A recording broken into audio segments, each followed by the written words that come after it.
look. I'm still like relaxing. All right, because I mean Saturday and Sunday it was something. It was something. I'm sure Casey hated it because he hates everything. Okay, and that's okay.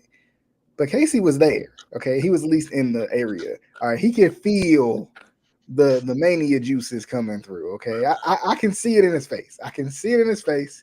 TJ, But can you never say mania juices again, please? he could feel the mania juices. It was To just he could quote feel it. to quote Big E, he could feel the power.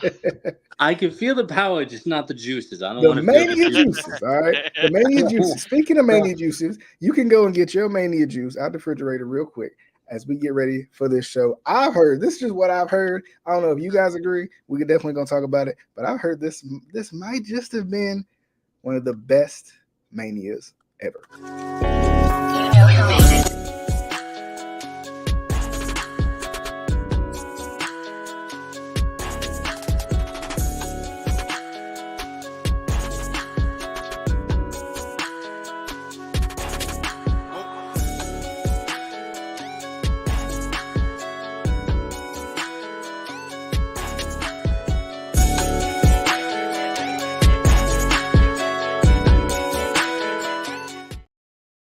All right, welcome in to the Instant Classic Wrestling Podcast, the only podcast that is always, I mean always, I'm DJ. Casey means always, and boy Tanner down here means always. Justin, he's somewhere watching a movie for $5. Shout out, you know what? $5.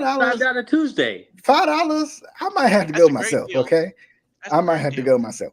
But also a great deal being right here, tuned in to the Instant Classic Wrestling Podcast. I'm just saying. But anywho, It's free. It's not even $5. right. Look, we be giving it away. We don't need to. We you know Free great we entertainment here. hey, just saying.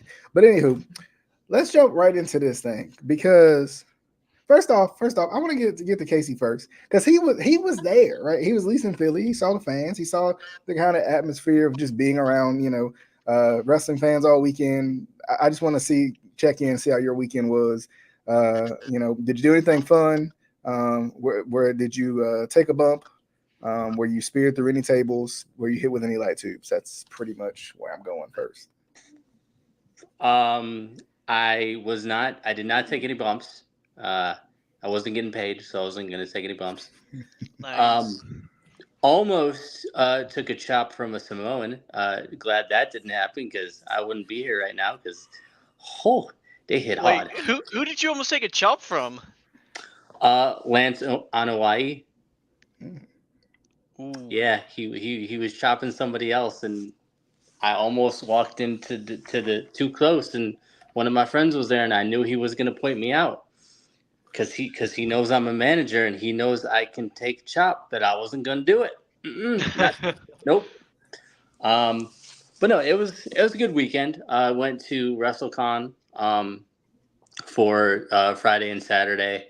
Also went to WrestleMania. They call it the World at WrestleMania, but what used to be WrestleMania Access, which was okay. I think the session I went to just wasn't that great for me anyway, and it felt like they were in a huge like convention center like room, like this giant room, and it just felt like they could have put more stuff in there, like more displays and stuff like that. I don't know. If anyone was there, they would understand. But they didn't even have like the Undertaker's graveyard like they usually do, like all the people that Undertaker's defeated over the years and stuff like that. They usually have that there, um, but all in all, it was a good weekend. Definitely, you could feel the energy from the fans and everything, with people like literally from all over the world. Um, definitely, definitely recommend if you guys can anytime ever go to WrestleMania, definitely go to WrestleMania. If not, and you could get to a city where WrestleMania is, at least go to WrestleCon.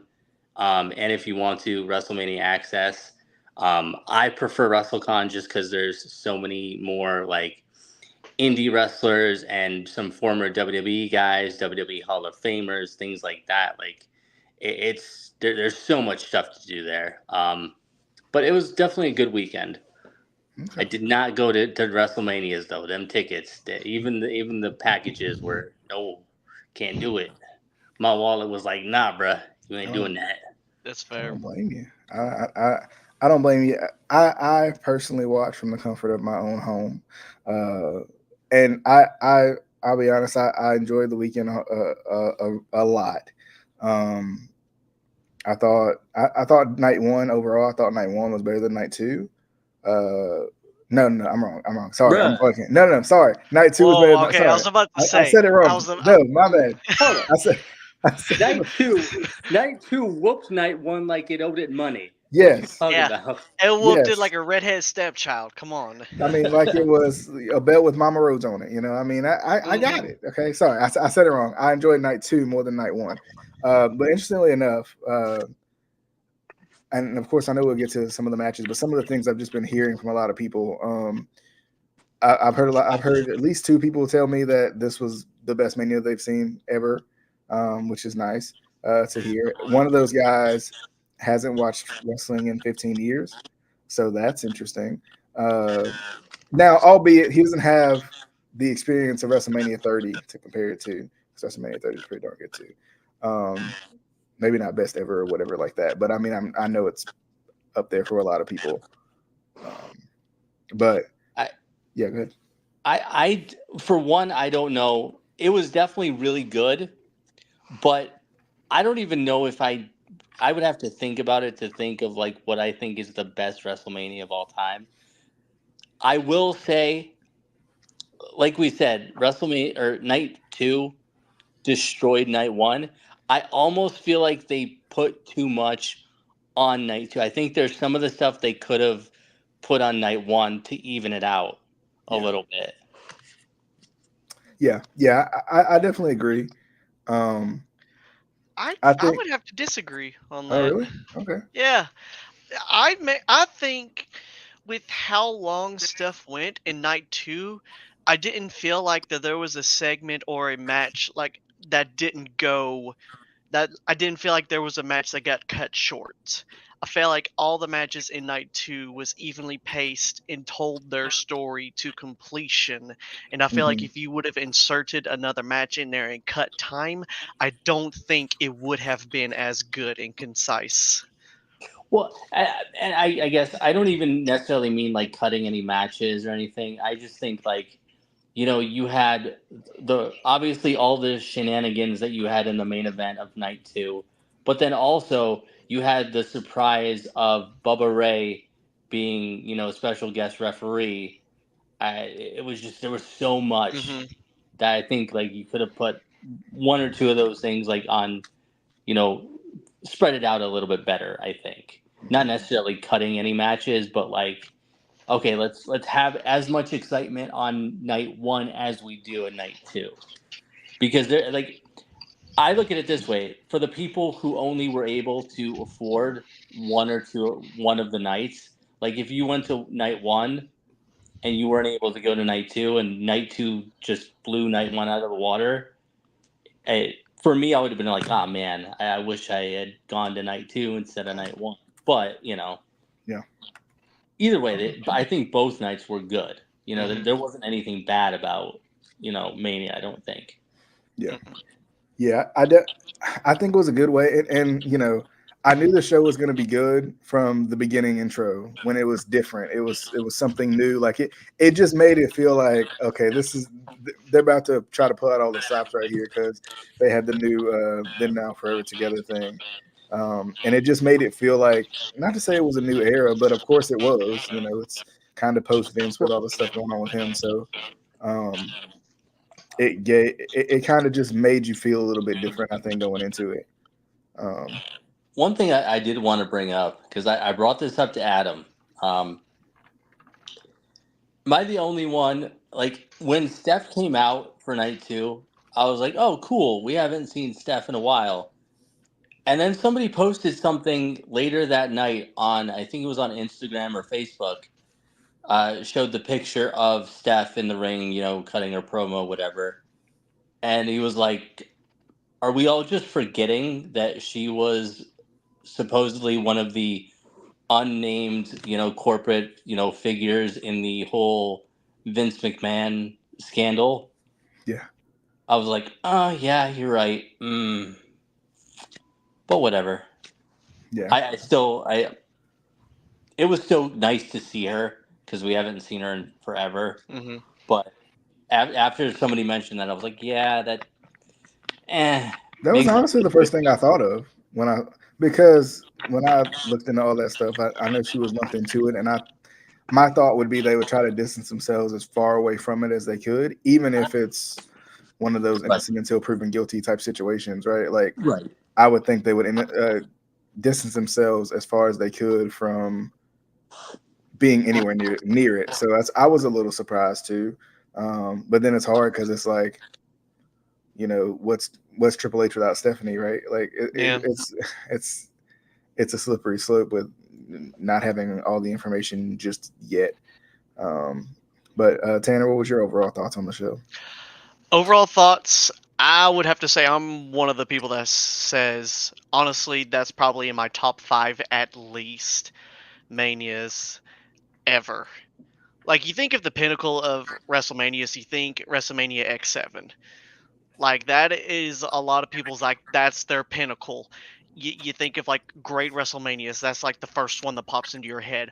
Honestly, I would put 40, Night 1 and Night 2 up there with that. I don't know if I would put it above X7, but it is at least top. I would even say top 3 Manias for me.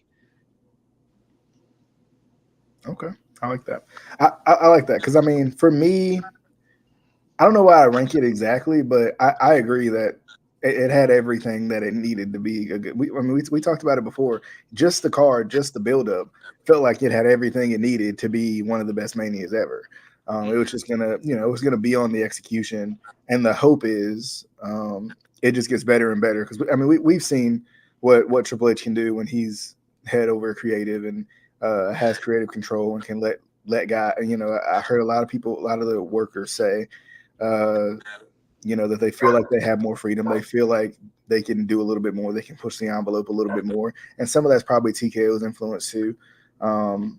Because they want ratings too in terms of like they want an interesting product as much as anybody. They don't, the UFC is not PG by any means. So, it's kind of similar in a way where, they want WWE to continue to grow and continue to be this big worldwide entity that it is. So the hope is, it'll just get better and better. I felt like Raw after Mania was pretty good too. It had some surprises. Was it last year that had none or something? That I was like, yeah, last year sucked so much. I was like, I watched it. I don't think there were like any crazy surprises. There was a couple of NXT people and stuff like that, but it wasn't necessarily. But it was still, it was still good. What were we saying, CaseE? I was just gonna say, first of all, 6-pack WrestleManias of all time. I'm just saying we need to bring it back. Facts. Perfect opportunity. Our top 6 favorite WrestleManias of all time. I'm glad you brought up Raw because I asked a couple people at work that one of them went to Mania night 2, and he didn't go to Raw because obviously he had to work Monday, but we all watched Raw, and we all agreed that the part when Rock asks Cody if he can hold the belt was so awkward and seemingly meaningless because you expected something to happen and then nothing happened. So it was like, what was that? What was the point of that? Yeah. It was so confusing. I thought it was kind of a metaphor for him to like just a challenge on down the line. Like it felt awkward, but I could see like the hidden meaning behind it. Yeah. But yeah, no, I agree. It was very weird. Like I thinking think up front. the execution of it was just like off. Yeah. Yeah, I agree with that one. Yeah. Also on McAfee's podcast, he Cody mentioned bringing back the Winged Eagle, and I didn't see no Winged Eagle, so I'm upset. He said he would like to do it, but he has no control over that one, which fair enough. Yeah, I think they should.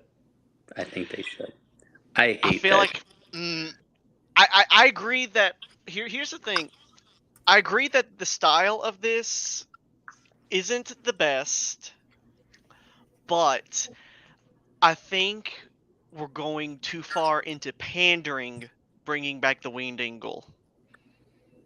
I think that's going to be too far into pandering territory, and I feel like they do need to redesign the belt, but something new yet something classic, kind of like they did Right. with the North America Championship in NXT. It's a newer belt, however, it has the look and the feel of a classic championship. I feel like they need to do something similar in that sort of sense. Right. I think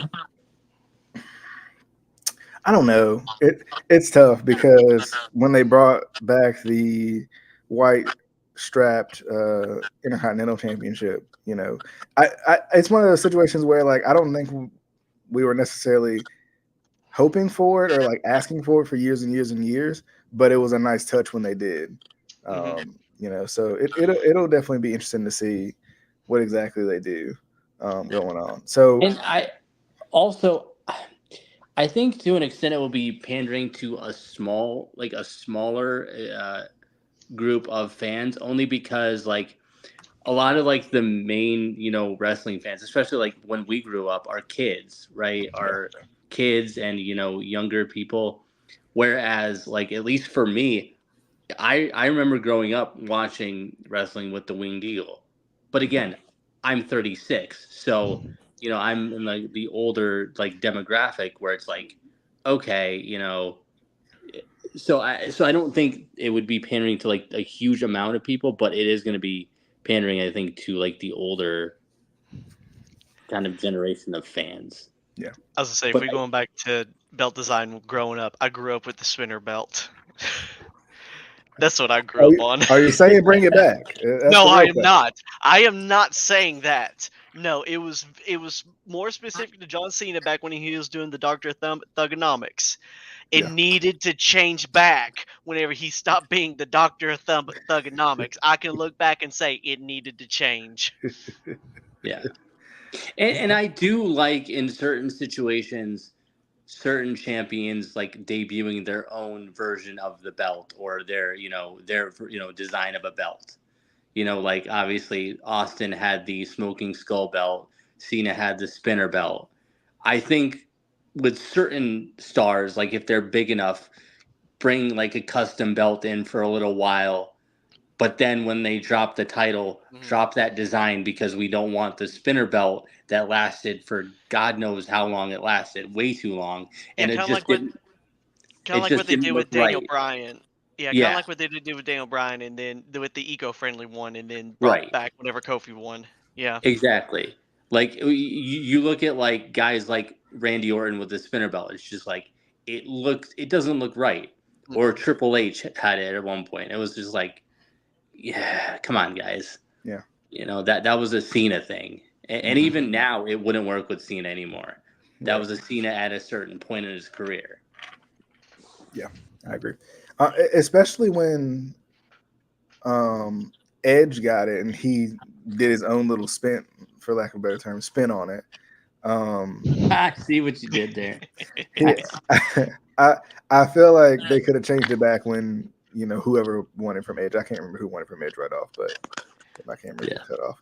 Anywho, I'll check out that. But real quick, who do you guys think won the picks? Like who do you like? If you had to guess, who picked the best out of all of us? Who do you think?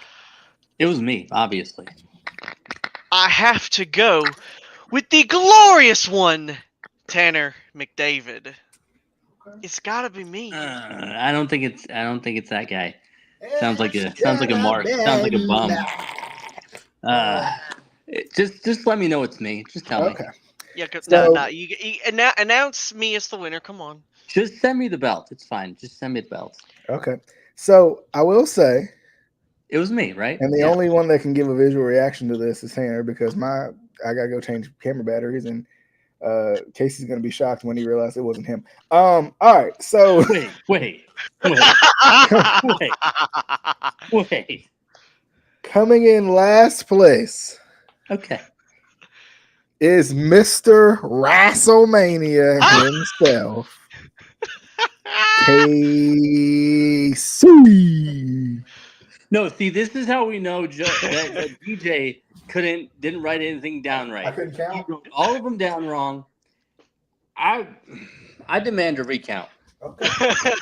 All right, let's go. Let's go with the next one. Let's go with the next one. Bringing up the next part of the rear, unfortunately, is me. It's Matt. At least I'm the first loser. You couldn't even do that. I'm just the middle child here. All right, and then honestly, surprisingly enough, Justin and Tanner are tied. Oh, I'll give the edge to Tanner because he did predict the cash in. So there you go. Because basically what happened was, so I knew I'll this break was it gonna down be real handy. quick. I knew So this was going to be handy. so Tanner picked Rhea, Justin picked Becky. So that kind of knocked each other off right there, right? That got Tanner off to a good start. But Justin got both of the tag teams in the tag team title match. So that kind of got it, that's how he got back into it. If he wouldn't have got those, y'all would have been you would have been up by one, Tanner. So there you go. That's fair. There you go. But let's jump into this show here. So starting out with night one, and as I go change my battery, I'm gonna let I think I'm gonna let Tanner start it out with Rhea Ripley versus Becky Lynch for the women's championship. The way the show started. So, with the way that the show started, it was fantastic. Having mommy coming out to Motionless in White, singing her theme as she goes out into the ring. Starts out perfectly. Both entrances were great. And then from then on out, it was hard-hitting action, and I loved this opener. Honestly, just what you want from an opener, enough high spots to get your blood really going, and then but not enough to really like burn you out before like the real meat of the show gets in there. And then having Rhea retain the belt, perfect choice, perfect winner. Honestly, loved this opener. It was amazing. All right, I am back now, finally. Casey, what you think of the opening women's championship match? Uh, it was a good opener. Good opener. It's a weird feeling to hear Michael Cole say your hometown ever, but Motionless in White is from Scranton, PA, my hometown. So that was kind of cool. Um, but definitely a good match. I expected Rhea to win, to retain. I I don't know. I I don't know if Rhea, or I mean if Becky needs like a something new. But I just, first of all, she doesn't need the title. Mm. I think right there she doesn't need it. She's over. I do think she could, maybe change something up a little bit, because she is one of the ones that's really good at that. Changing her gimmick or changing her look, or something, keeping everything new and fresh. I think maybe it's about time to put something new in there. I don't know. Um, but she definitely didn't need to win the title. I think Rhea could still use, having the title. Um, with that said, she still doesn't need the Judgment Day, even though I think a lot of our predictions fell through with what was going to happen with most of the Judgment Day. Um, but yeah, definitely a good opener. I like when they open with the women's match. Especially one like this that's, like you said, kind of hard hitting. gets the crowd excited, gets the crowd hyped up enough, but doesn't drain you, because that's it's a hard thing to do, to book an opening match in a show, because that's what you want to do. You want to get the crowd into the show. You want to get them excited, but you don't want to get them exhausted. You don't want to, get them winded, after the first match, and then they're just going to be dead for the next 2 or 3 matches. You want to get them, up enough that it, carries through the next couple matches. And I think this match definitely did do that. Yeah, I agree. I think, especially having these two of the most over women on your roster start the show, I think that helps too.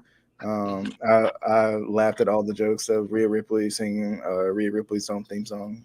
They were making fun of the guy who does sing their theme song, so that was funny. They look exactly the same. They really do. At first, I thought it was her, and now I went, no, there's a mic. Oh, no, it's actually Motionless in White. Okay. So, yeah, that was funny. It was just funny to watch, to hear them go back and forth on that. Or like just listen to people on social media make the joke and whatnot. That was funny. But yeah, I mean, this match, two of probably the best. It's crazy, and I feel like two of the best women's workers on this roster. But you can say that about a lot of women on this roster. I think this is I think these two nights tell how talented WWE's roster is once again, from top to bottom, not just. I mean, we're talking about guys who are over. We're talking about legends. We're talking about women who've main evented pay-per-views. Women who've set certain standards. In this business. For WWE. And I think this was just it was good. It was hard hitting. It was fun. It was back and forth. I think because Rhea's been the champion for a while, you kind of had in your mind that Becky might win this match. Because Becky's done, Becky's been there, done that. She's obviously still over, so there's always a chance that she can win. And I think that was the fun part about a lot of these matches is, the fun part about a lot of these matches was the fact of WrestleMania is, for a lot of people, for lack of a better term, the end of the story, right? Literally, the writers are writing to the end of their stories for Mania, right? So they can start their new year to a certain degree. But for certain feuds, it still can, it continues after Mania too. So Mania feeling like it should be the end of a lot of stories makes you feel like there could be a lot of title changes. And that's why this match was interesting to start the show too. But I mean, I thought they worked super well together. It was just a lot of fun. To have two of your most over women doing their thing, it was a lot of fun. Glad Rhea retained. I was a little surprised that she did, but we do have to give our condolences. Rest in peace to Rhea, because Liv Morgan killed her on Raw. Oh yeah. She legitimately just threw that chair as hard as she could. She pulled a Morgan Wallen. I mean, it was beautiful. It was one of the funniest things I've ever seen. I was dying because she just whipped it. I was like, oh my God. I don't even think Rhea had a chance to block it with her hand. I was great. It was great. It was a good moment to see afterwards, because again, no cable, so I'm having to catch up on Twitter. I'm like, what is going on? That's funny. Oh, it was so good. It was so good. Moving on to the 6-pack tag team ladder match. This match was wild. This match was crazy all over the place. I found it funny how weak the ladders were. Oh my gosh, yeah, that one toward the end. Holy cow. Was anyone else's butts were puckering whenever Damian Priest was climbing up it, and it just started buckling? I'm like, oh god. That's because Damian Priest wanted to be stubborn and use it anyway. Yeah, and then Miz goes up, and I'm just like, oh god, please don't die. Literally the chant from DOI versus AOP is please don't die. Please don't die. What and that's the thing, I don't know where they get their ladders or whatever, but they they're not normal ladders because they have to be weak enough that they break when you throw somebody through them. Yeah. But then at the same time, it's like you I have think there's certain ones that are gimmicked for that, and then others right. because you look at them, some of them will still buckle even if you go through land on top of them, they'll still buckle. It's just how do you know which ones? Yeah. Yeah. It's almost like the announce table. Sometimes it breaks, sometimes it doesn't. And Sometimes it is sometimes you, I am the table. yeah. So sometimes you stand on it and it just falls apart. Like you just never know. I think of Triple H and Kurt Angle. You go for the pedigree, just barely stomps and boom. Oh goodness! But I was surprised by A-Town Down Under winning this match because I'm just surprised. Like it doesn't feel like they're really doing anything with them. Like it doesn't feel like they're out of all the teams in this match. They were the last ones I would have expected to win, which is not a bad thing per se. But I just didn't like when they won. I was like, wait, did they really? Like, is something else gonna happen? They're gonna drop the belt and Truth's gonna catch it, and it's gonna be like that. Like that's what's gonna happen. But they won, and I was like, oh, okay. I'm not mad about it. I just didn't expect it. That was the last team I expected to win, and of course, Awesome Truth winning. I thought that was good. I honestly, it still was weird because I feel like almost the way that we booked it, that we all kind of said with having Truth think that he won the whole match by grabbing one set of titles and running off or something. I thought would have been better because it was almost like they tried to do that, but in reverse. Almost like I remember texting Tanner about it, and I was like, they did what we said, but just kind of in reverse. Yeah, they just did it in reverse. That was one of those weird things. Looking at it, especially because they split them. It was obvious that they were going to, have it on two different teams. Yeah. It made it obvious in that sort of sense. So once I saw that, I'm like, okay, so they may not go down the route that we originally thought. Mm-hmm. But kind of like with you, it surprised me a little bit, but it also didn't. After I'd made the predictions, I kind of went through my head and I was like, hang on, who's on SmackDown? And then I was like, they may want to go face and then heel. Mm-hmm. Yeah. So looking back at it, it made sense, but yeah, it still kind of surprised me. But yeah, no, this whole match was just a car crash of a match. It's not for technical wrestling. This is just one of those go in, get your high spots, have a fun spectacle about it, and it did the job. And excellent. No notes. CaseE, what you think? It was good. It was like you said, a car wreck. With tables also because you can't do a wrestling show in Philly and not have tables. I'm pretty sure it's a law. I actually think it's a law that you have to have tables in a wrestling show in Philly. But yeah, like I said, the A-Town Down Under was one of the last teams that I wanted to win because I don't like Grayson Waller. I don't. There's something about him that just he's annoying to me, and not like in a good heel way. He's just I want him off my TV. He's got that Xbox seat. Right, and I never understood the X-Pac heat. I love X-Pac. But no, and the thing about it is, I love Austin Theory. I think he is one of the most talented guys on the WWE roster. You know, so it's like, and I don't think he needs to be in a tag team, but I will give them the chance to see kind of what they do as champions. Maybe they'll surprise me, and I'll start to love them. You know, that's happened before with tag teams and and factions and stuff where I started to hate them and then gave it a chance and ended up loving them. I am glad that Awesome Truth won. Not the way that I wanted them to. Like I said, I wanted the belt to accidentally fall and Truth to just happen to be under it and catch it, and then have like a promo on Raw where he's like, I struggled to climb up the ladder, and I almost didn't make it. And then Miz is like, you caught the belt. It fell in your hand. I think that would have been hilarious, and it would have fit the gimmick.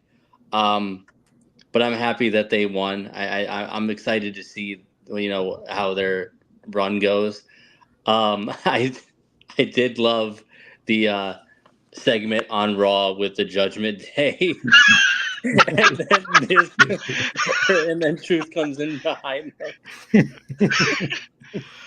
R-Truth is a national treasure and needs to be protected at all costs. Well, his age is getting protected because he doesn't age. It seems like. Yeah. Oh. I Fun.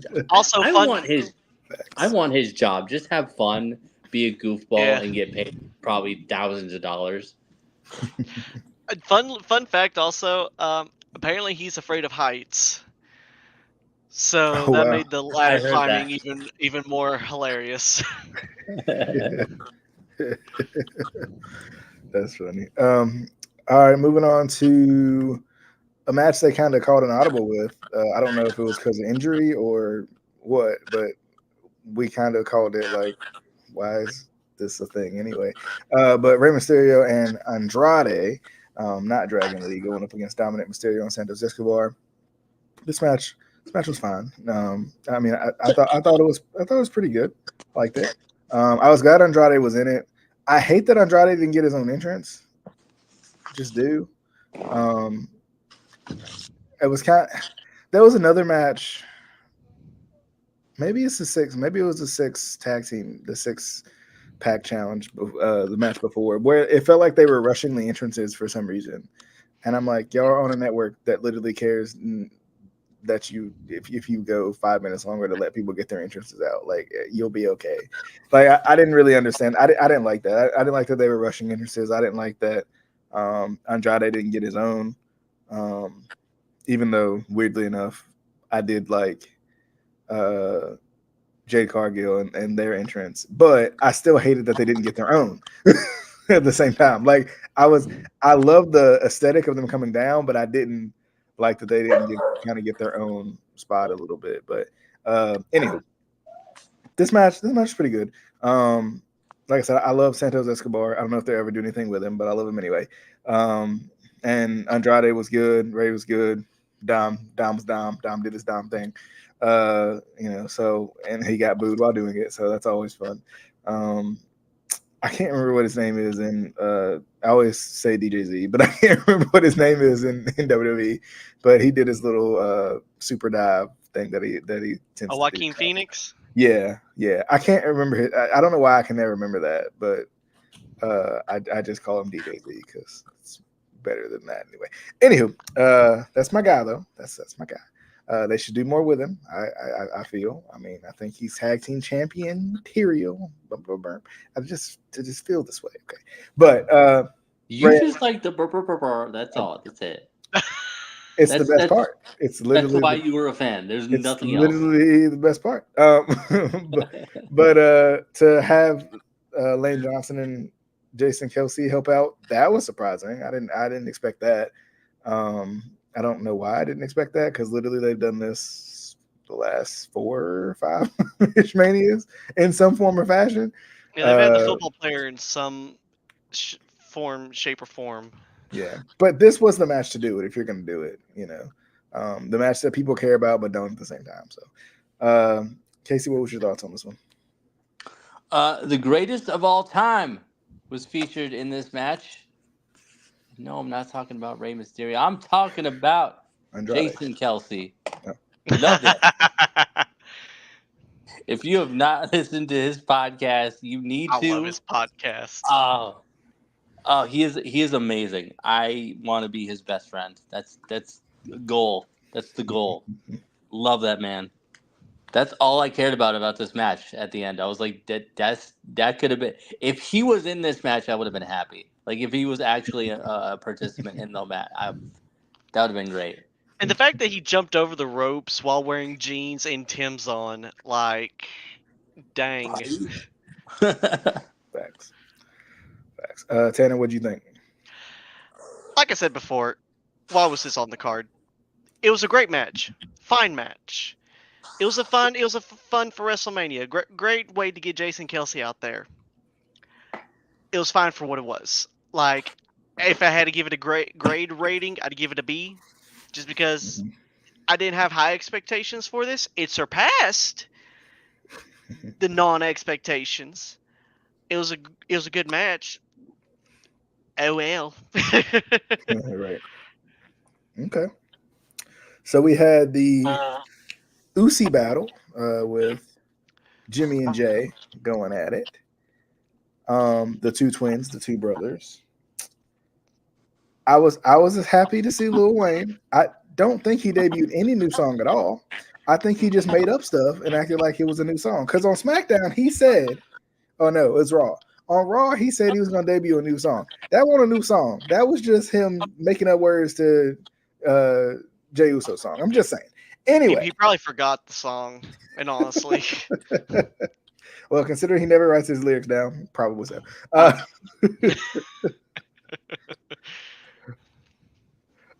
What'd you say, Casey?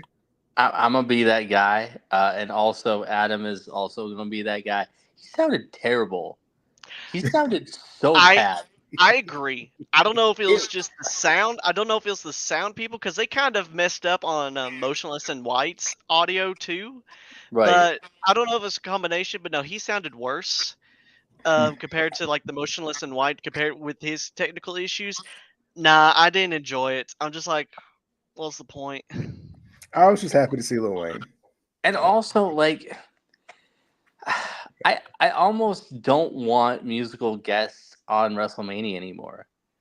Because, like, for the most part, wrestling fans want to see wrestling. And it's really hard to find musical artists that everyone is going to, in general, be okay with. You know, there's gonna be people who hate rap and be like, why is there a rapper? I just want to watch wrestling or whatever. There's gonna be people who don't like, metal, and they're gonna be like, why are these random metal band here? If you want to do like an after party or whatever and have like bands or whatever at that, I think WWE could do that. But I don't think, I don't think we need musical guests on WrestleMania anymore. That's just my thoughts. I'm sure other people are going to be like, I disagree. I would disagree too on I that. disagree. Well, I think because by that logic, we should take away. By that logic, we should take away the. We should take away like cool entrances. Then, right? Like, isn't that? I agree. Yeah, like the live entrances. I agree. You agree just with be that? in the ring. Just be in the ring. Oh no! I'm sorry. I'm sorry. That was the troll. greatest live entrance I've seen in a while with Motionless in White. It fit with Rhea's character, and it was it kicked ass. And Rhea sang her own theme song. She did.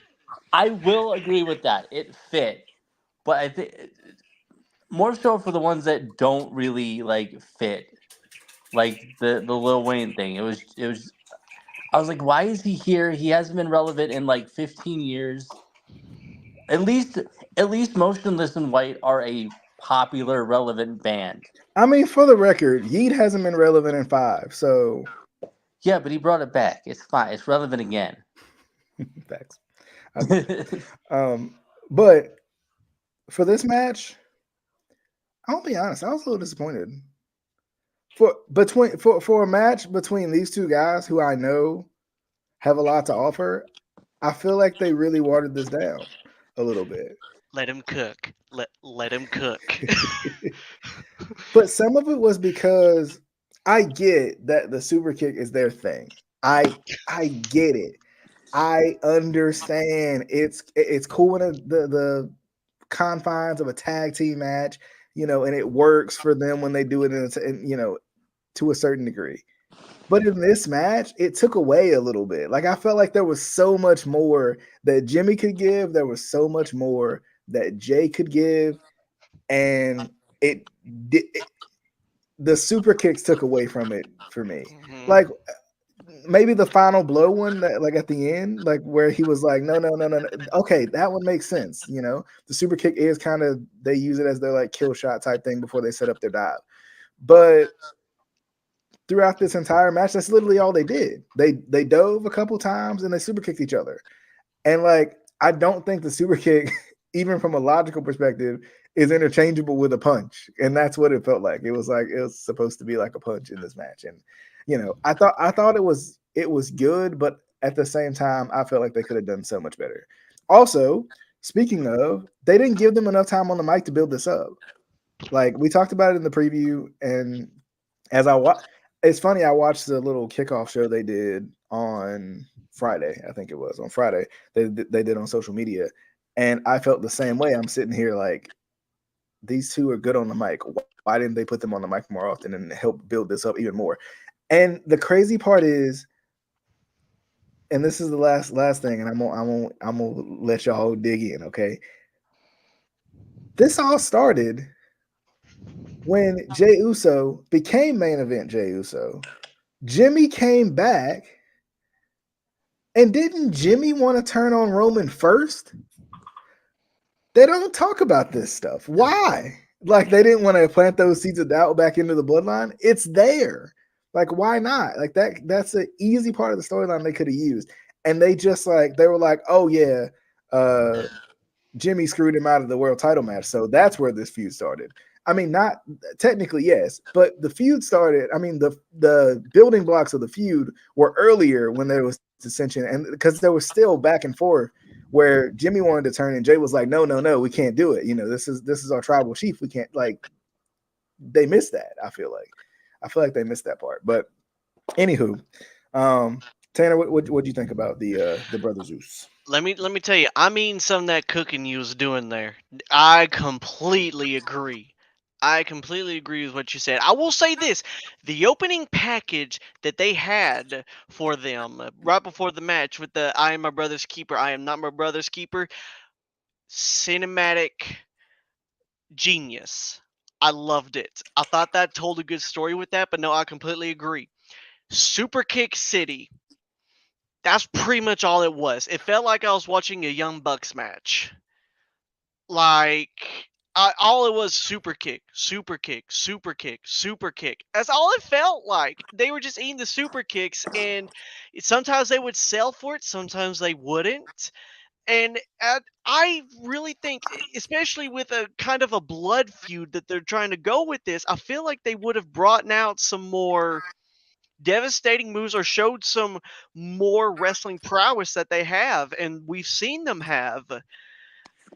And I enjoyed the story that they told with it toward the end. But yeah, I was kind of disappointed in this. It was a good match. I'm not saying it wasn't a good match, but for what I was expecting, it disappointed me. Yep, I agree. I agree. Casey, what do you think? And I feel like Casey's about to like reel it in and be like, I told y'all about these super kicks a long time ago. We'll get to that. I was not a huge fan of this match. It wasn't bad, but again, like you guys were saying, expected so much more. I feel like, and I'll get to the super kicks in a second, but the stuff that they did that wasn't super kicks, just to me felt kind of sluggish. It felt a little bit sloppy here and there. Didn't feel clean like it could have been, because these guys are good workers. And you can't say, oh well, it's because they're used to tag team work and that's all they do. No, they've been by themselves. You know what I mean? Especially Jay. He should be used to doing like singles matches. And Jimmy should also be used to doing singles matches. Now on to the super kicks. I hate, and this is partially because of the Young Bucks, I hate super kicks because for the simple fact, not only are they overdone because of the Young Bucks and the independents, because everyone wants to do a super kick now, but logically it makes no fucking sense. Because if you think about it, anatomy wise, right, your legs have much stronger and bigger muscles than your average person's arms. So your kick in general should be stronger than like a punch.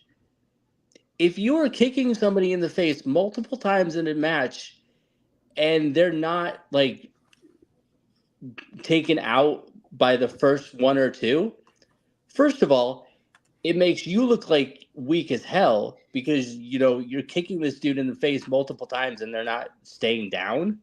But then it makes them, it just it ruins it. At least for me, it completely kills it. I think if you're gonna do a super kick, at most do two, maybe three, and spread them out. Don't do a quote unquote super kick party because it makes no sense. It absolutely makes no sense.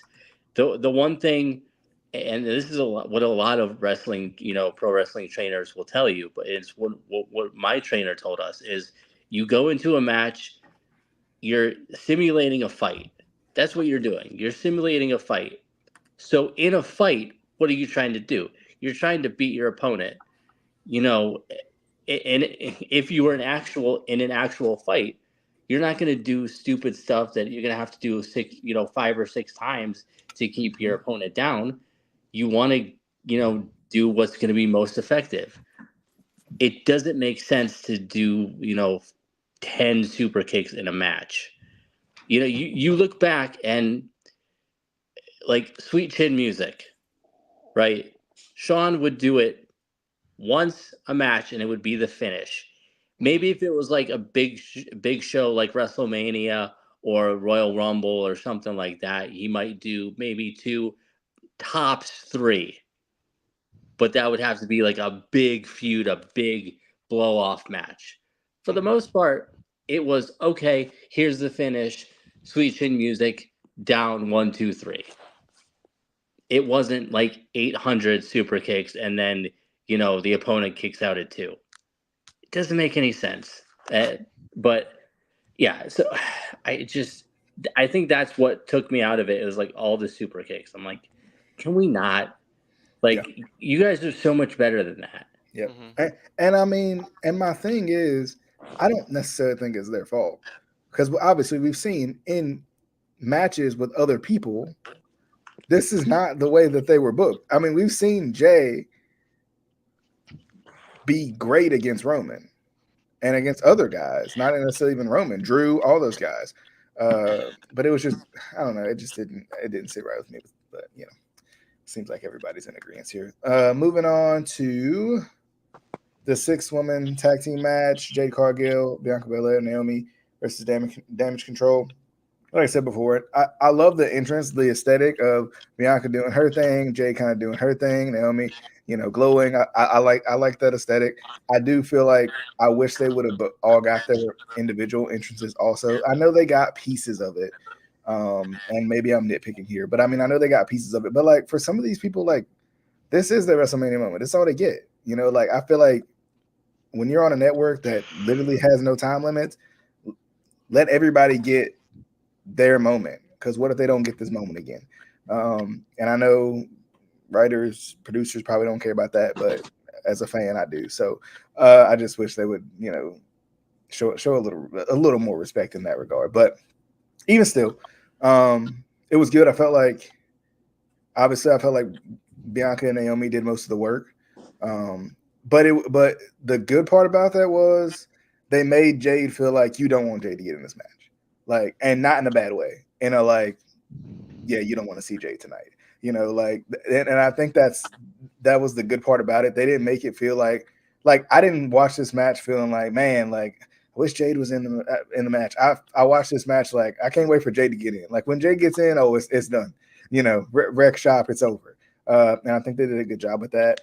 And I thought it was good. Damage Control still looked good. I feel like those three work well together. I like Dakota Kai still being in Damage Control. I think it gives her something to do because I think unfortunately she would get lost in the sauce if she isn't already in any other role right now with WWE. But I think she does a good job as a heel in Damage Control. But very good, very good. Casey, what was your thoughts on the 6-woman tag team match? First of all, I'm going to, in this situation, disagree on the entrances. Okay. Because yes, a lot of people only get their, if they're lucky, one WrestleMania moment, one opportunity to wrestle at WrestleMania. But one being the fact that it's a new era, it's the Paul Levesque era. And two, look at the three women we're talking about. Naomi, as long as, she doesn't ask for her release and she, keeps up to the standards that we know she can work at, she's definitely going to have another WrestleMania, if not many others. Same with Bianca. Bianca is still really, she's still over. Yeah. She's still, she has a lot to give. And Jade, she's just starting out in WWE. I see her definitely having many WrestleMania matches down the road. Again, as long as she doesn't ask for her release, as long as she stays up to the standard that I'm sure she can work at. I'm okay with them only having the group kind of entrance. Um, so for that aspect. But yeah, I thought this was a good match. I like you guys said, or like DJ said, I agree. I like the way that they booked this, where, yes, it's WrestleMania, but you still want to kind of you know, keep Jade special. You know what I mean? Don't just throw her out there and give it all at once. You give a little bit, and then you make the fans want more. You make them be like, okay, well, what's she gonna do at the next pay per view? What's she gonna do at the next pay? Oh, the next big four is SummerSlam. Oh, what's she gonna do at SummerSlam? Oh, I bet she's gonna have a huge match at SummerSlam. Who's she gonna feud with? Blah blah blah. So you kind of you make the fans hungry for it. You don't just give it to them. You make them hungry for it and want more.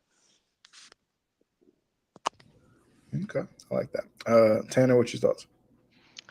Is exactly what I was hoping for in this match, what I predicted.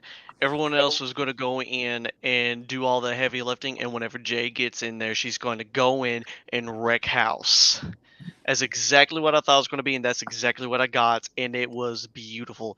Each one of the competitors got a moment to shine, and then in comes the final woman, Jade Cargill, and all fall to her prowess.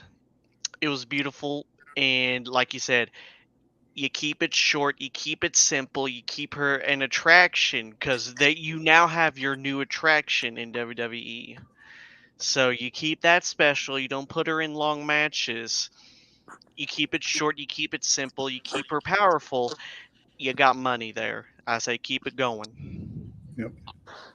I mean, and with her, I would even have her do like a big powerhouse like Brock, or and I hate to give him any credit ever because I hate him so much, but Ryback, where I would book her and have uh, like they use indie guys to come in to for squash matches. I would continue to do that. That's what I would keep doing. Bring women on the indies come in just for squash matches and just keep her, because that's really gonna would build her up as a monster in the sort of women's division. As long as you do it right. But I mean, that's how I would book it. But Yeah. Okay. Let's go to the Intercontinental Championship match. Sami Zayn versus Gunther in a match that I think we all felt like possibly was going to be match of the night. and it was. It Yeah, was hands down. I It agree. Yeah. was.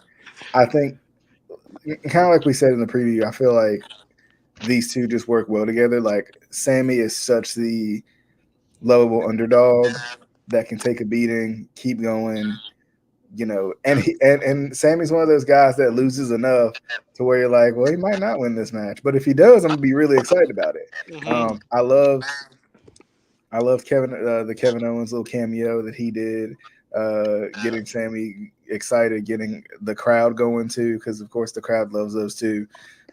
So that was fun. I felt like that was great.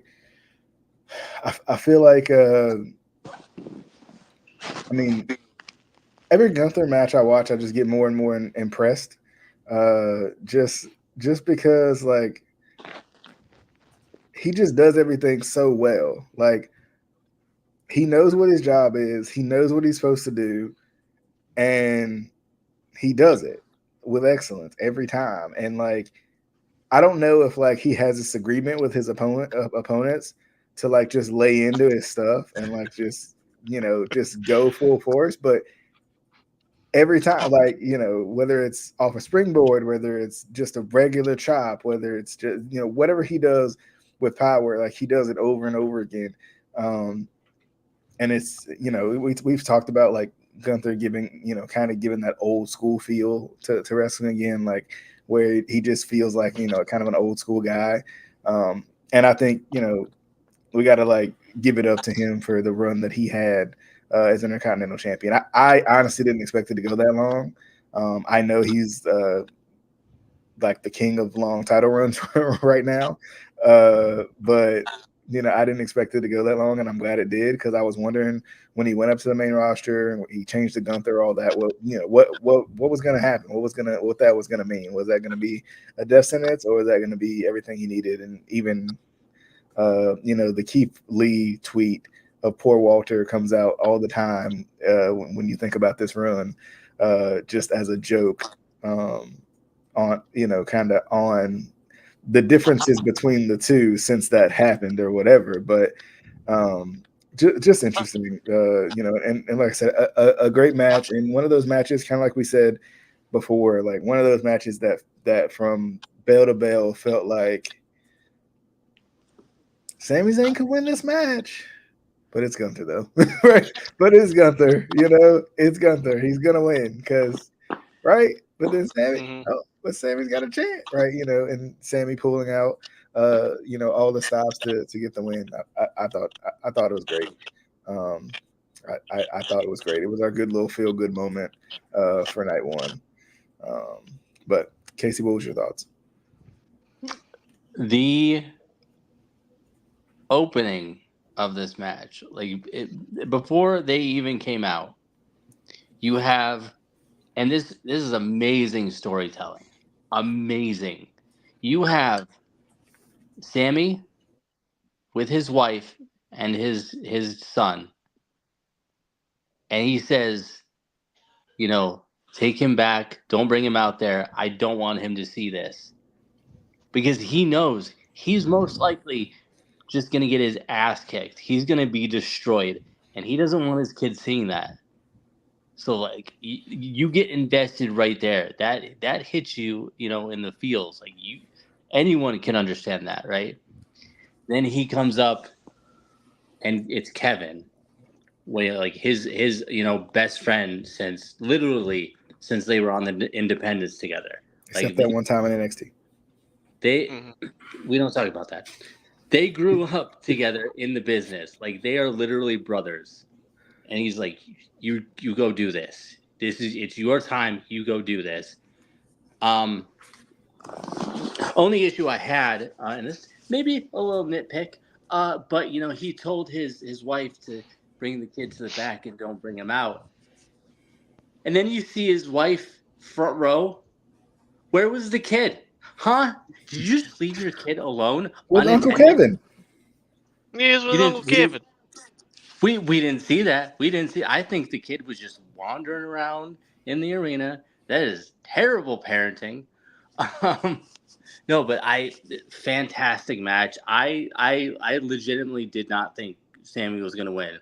I thought this was going to be another match where he sells like there's no tomorrow.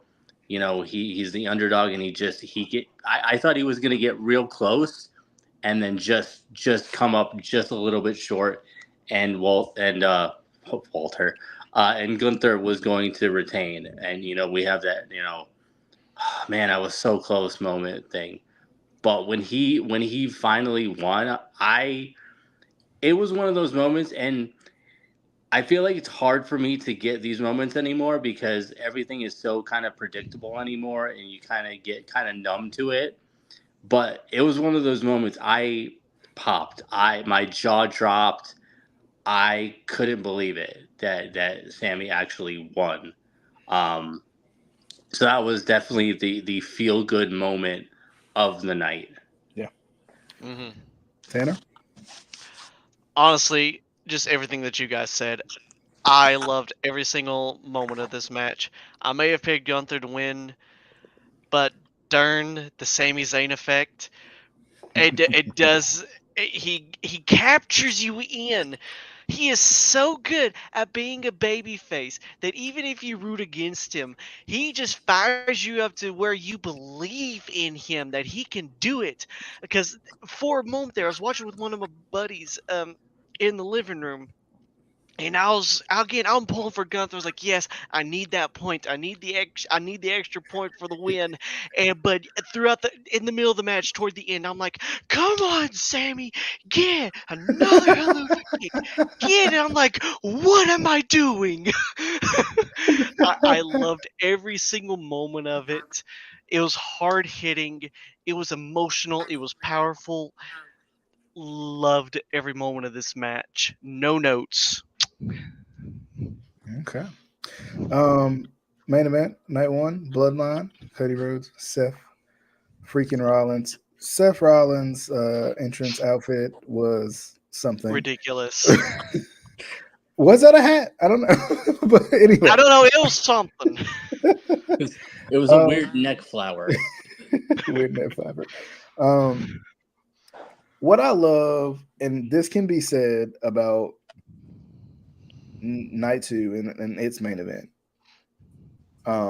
but not necessarily about this guy, but to a certain degree, yes, because he did appear and he was not in any rush. This is what I love about The Rock. The Rock doesn't rush anything ever. And I mean that in the best way possible. I'm not saying like, oh, he's moving too slow. Like, we're not talking about Undertaker entrance movement, even though obviously something you cannot rush also. But I'm saying like just his pacing is, I dare say, perfect, right?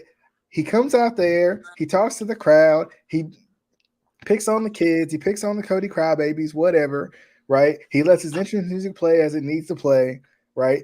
He soaks in, like, a lot of people were upset, that not necessarily upset, but a lot of people were like, dang, this took so long. Like, specifically AEW fans who hate WWE were saying, oh, well, it shouldn't have took 30 minutes to get to the match.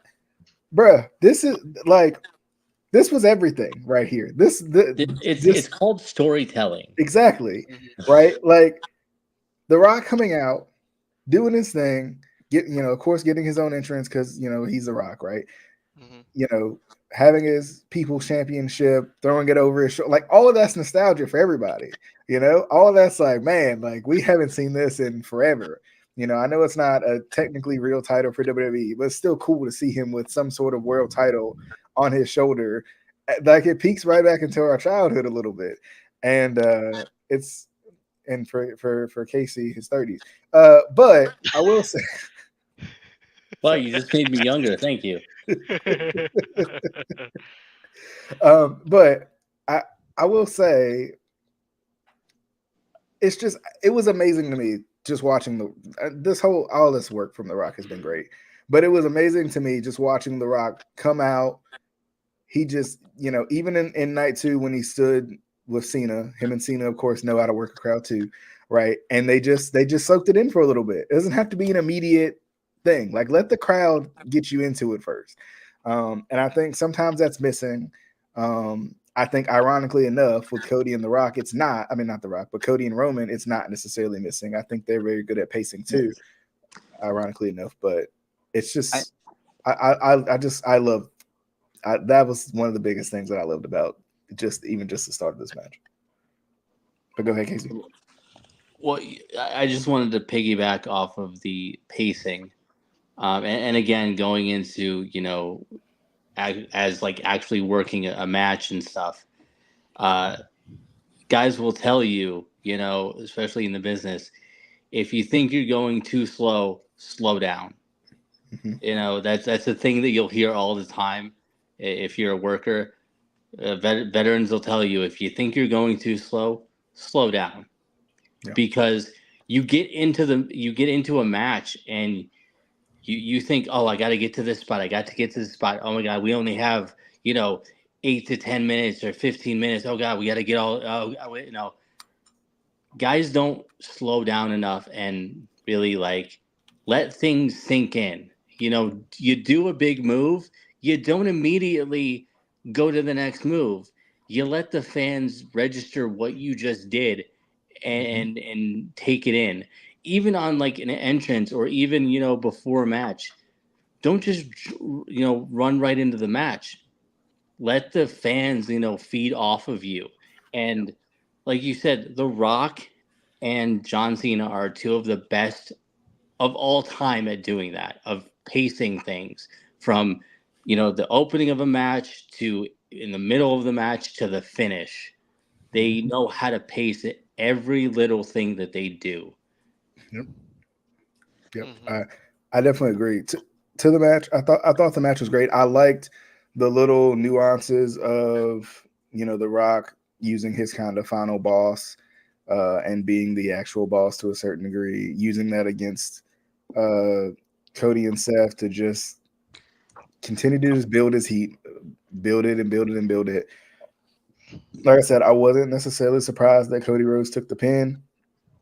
They mentioned it on Raw. The Rock pinning Cody is interesting because that sets up some long-term storytelling for later on down the road, which is good, which is always needed. I wanted Roman to pin him, so then that way it kind of sets up even more. But in terms of the night 2, but I think interestingly enough, maybe they were looking a little further because I think we will get that match at some point, and it'll be very, very interesting.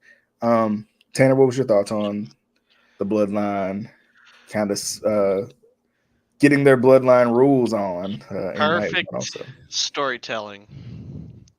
Perfect storytelling. Loved how The Rock was like, "Nah, nah, you count us out, you're fired." No, Yeah. I loved that workaround.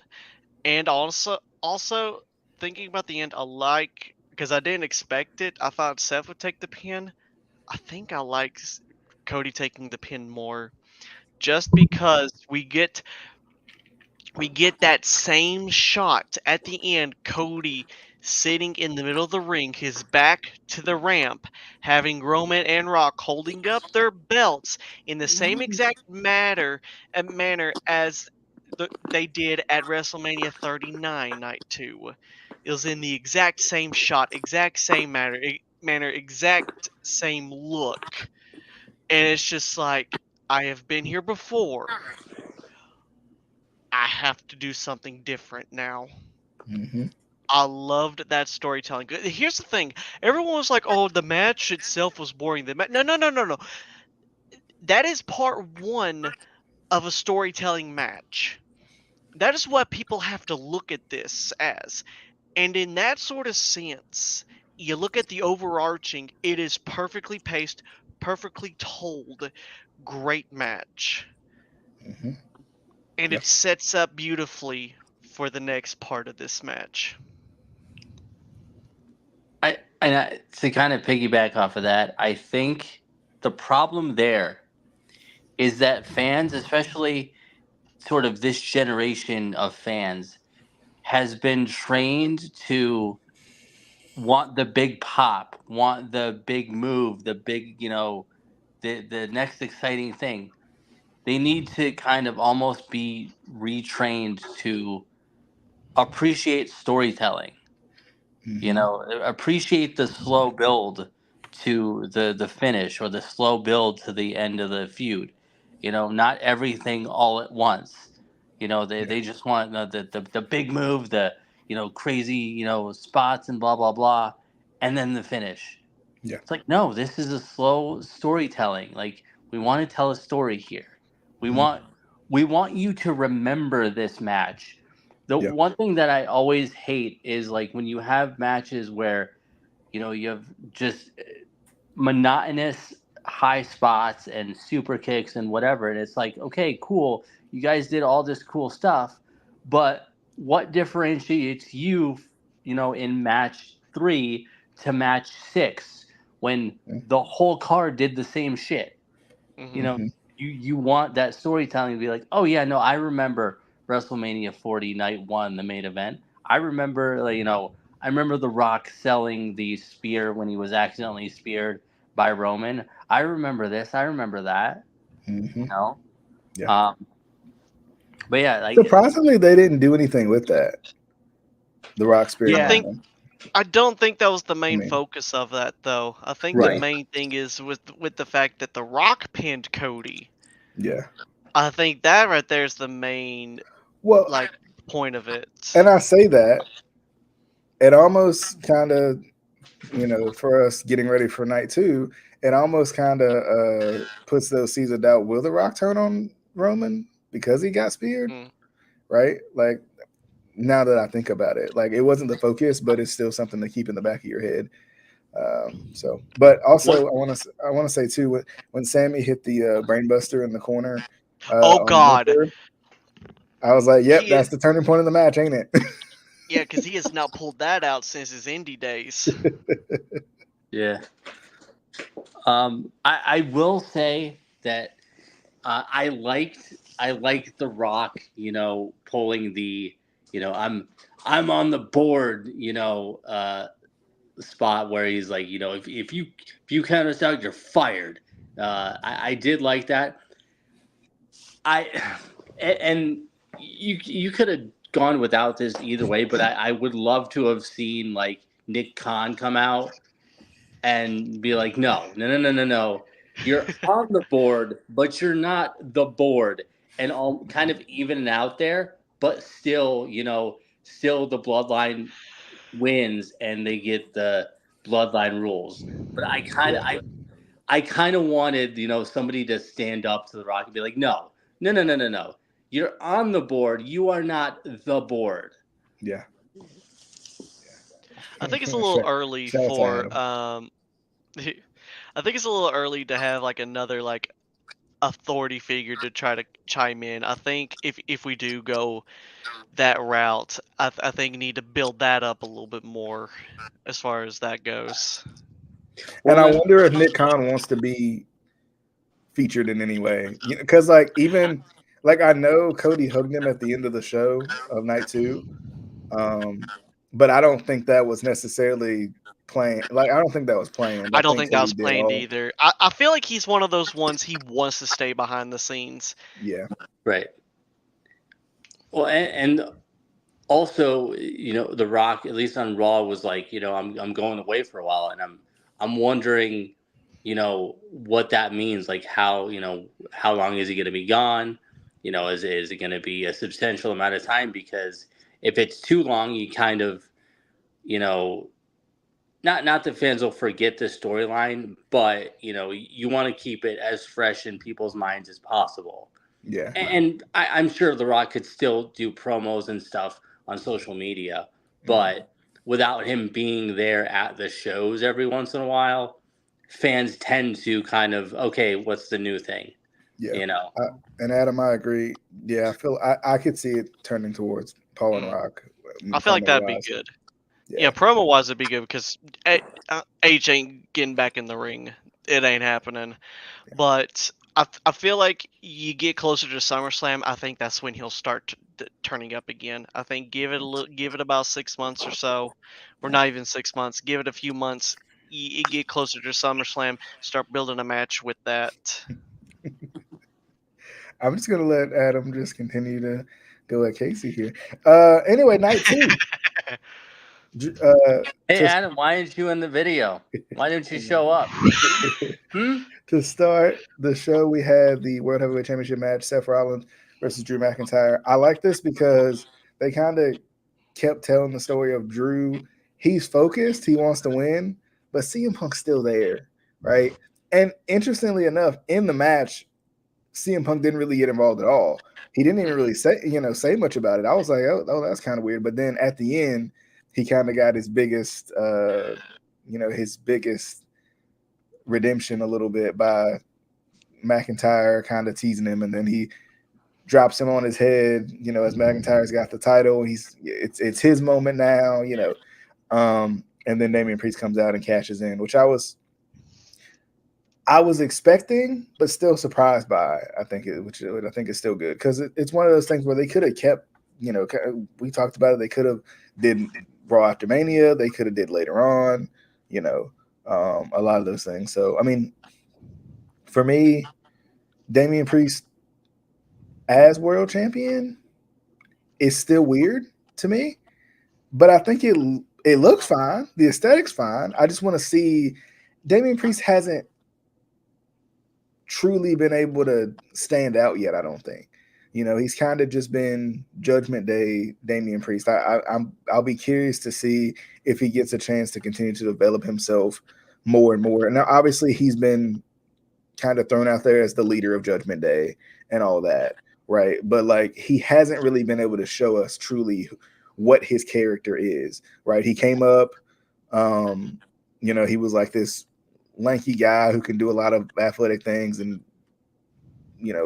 we were cool with it. But then he joined Judgment Day, and then out of nowhere he became the leader. He doing Money in the Bank and all that. So it'll be interesting to see what they do as they go along, like with his character development. I think it's almost not the same, but in a way similar to when Jinder Mahal won the title. Because we were kind of like, wait, what? I don't know if we were kind of skeptical on like, okay, is this going to work out? Is he going to be a good champion? Blah, blah, blah. But at least like for me and DJ, we ended up loving it. Now people really don't kind of remember it, and it's kind of, put to the wayside. But I think for what they were doing at the time, it worked out. Now with Damian, I think that, sir, you can back off. You can back up. I'll get to the Jinder Mahal stuff in a moment. I said, God. don't you dare hinder Jinder. I will hinder as much as I will. I will kill you. No, but I think, I do think he's going to end up being a good champion. I think he's ready, but maybe we don't feel like he's ready because, again, like you said, he hasn't really had his moment to kind of shine outside of, the Judgment Day. And I mean, we talked about that before. Like, Jinder's title run changed, at least for me, what I think about Jinder. Now, albeit he's back to jobber status now. But right. I'm saying, like, at that time, it changed. He wasn't just a jobber anymore to me. Now, was he a jobber with the title? Probably, right? But did I take him a little bit more serious because he had the title? Absolutely. Absolutely. Did. Eric Young doesn't become Eric Young without that TNA World title win. I'm just saying, he was a jobber before. That's true. That is true. Okay, before I get into the match, no, it is not the same with Jinder freaking Mahal. At least with Damian Priest, he had some accolades and prestige behind him. I even called that he was going to cash in that night. Second fiddle to Finn Balor? That's his accolades? No, okay, I'm sorry. He has also held titles. He has held the North American Championship in NXT. He has held the U.S. title. He has held other titles. And also got the Money in the Bank and cashed in. Again, I predicted that. With Jinder frickin' Mahal, he was a jobber, and not even a good jobber at that. He knew about maybe 3 moves in how to sell. And whenever he got the title, he was still the guy who knew 3 moves in how to sell. And you know what? He had the same exact matches every single pay-per-view. There was no deviation. He goes in, sells quite a bit, seeing interference, coming from behind, Colossus, 1, 2, 3. He did it about 5 times. 3 of which to Shinsuke freaking Nakamura.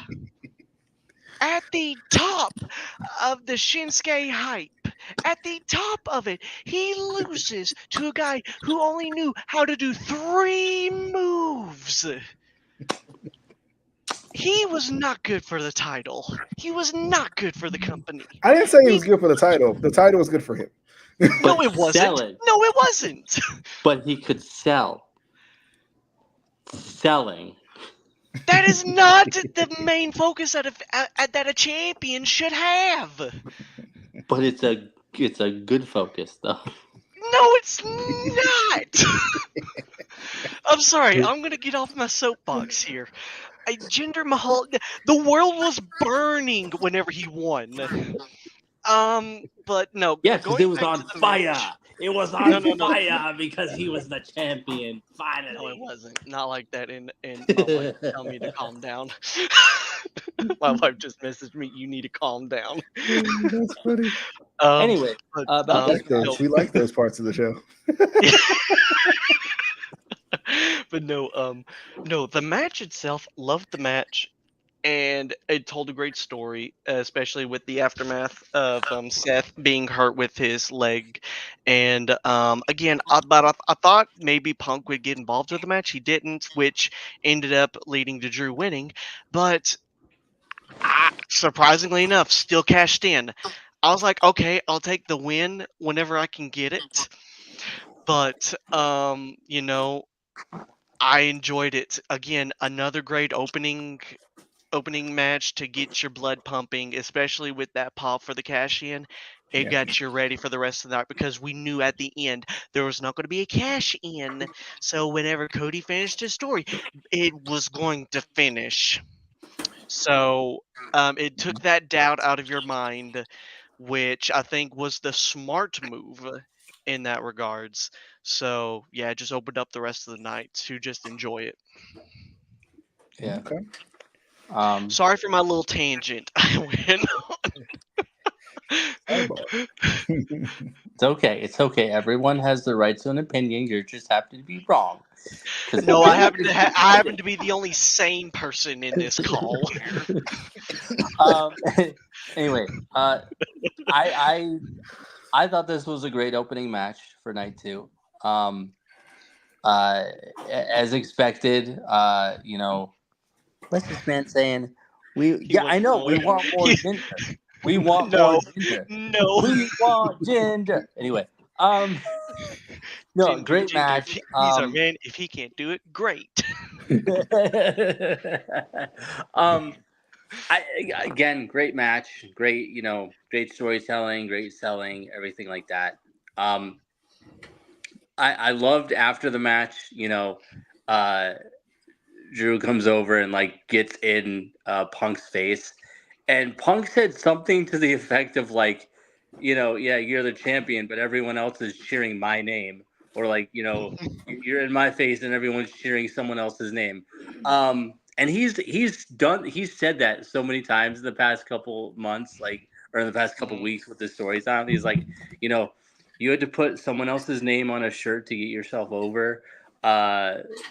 Also, sidebar, AEW has to show CM Punk on their show to get ratings. Just saying. That's the only way they're going to be able to get the boost up there.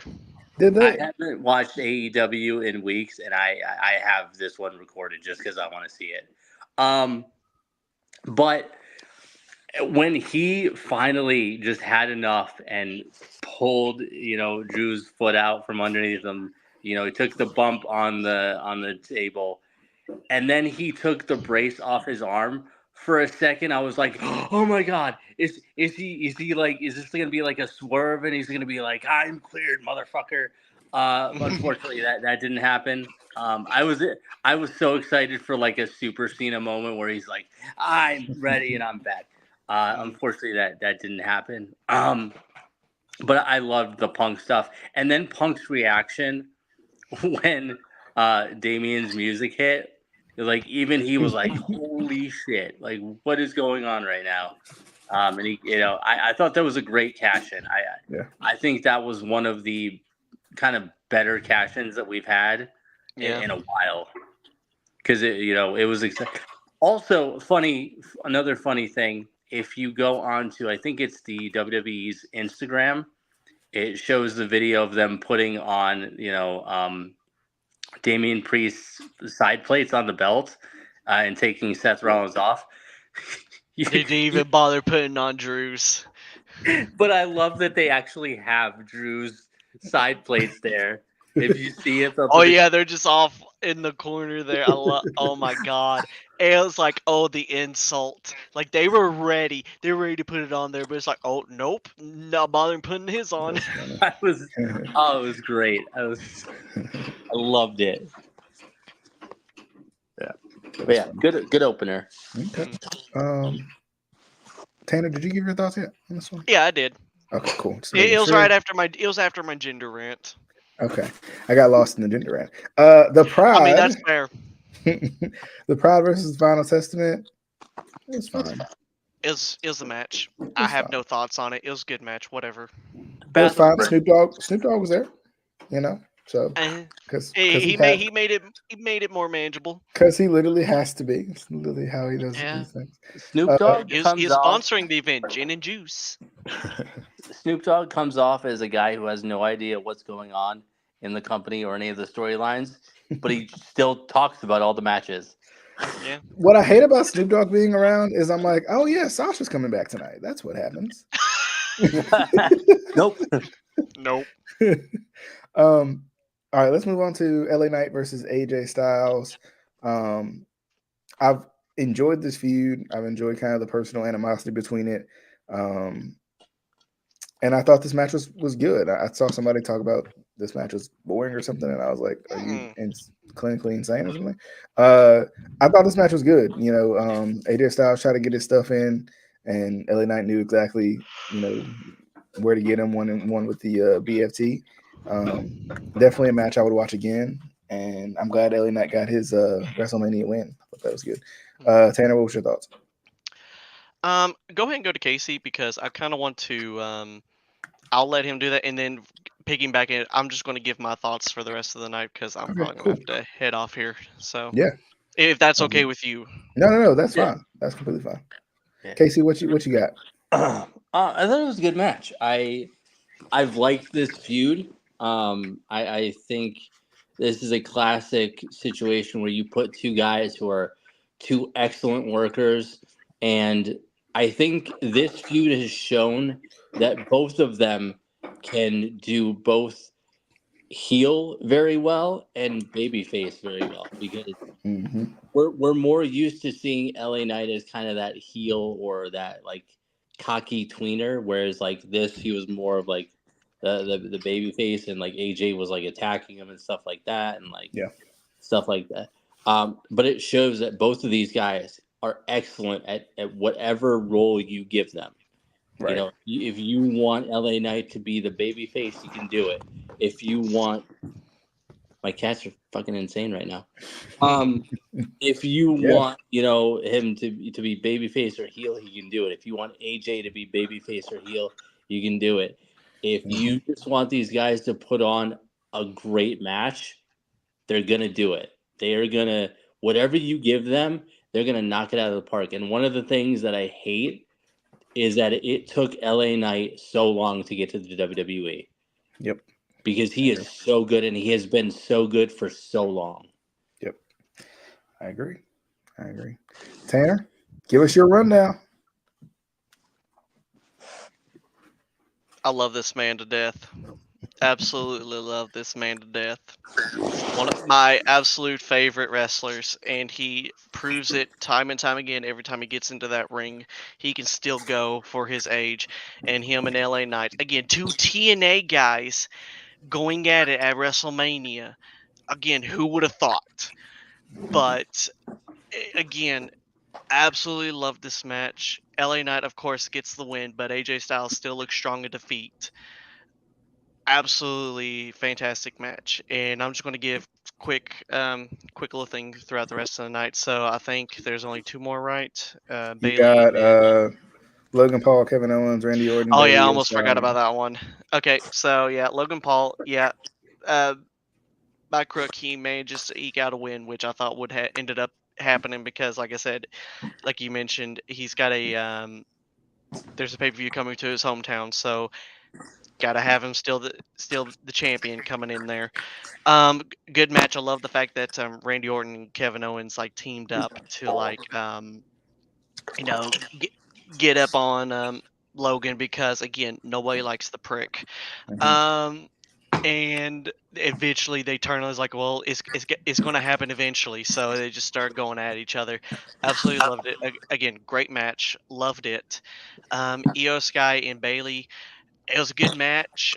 There was a few times it felt like they kind of botched a sequence every now and then that kind of almost took me out of it for a little bit. But I enjoyed it. I enjoyed the story that was being told with them.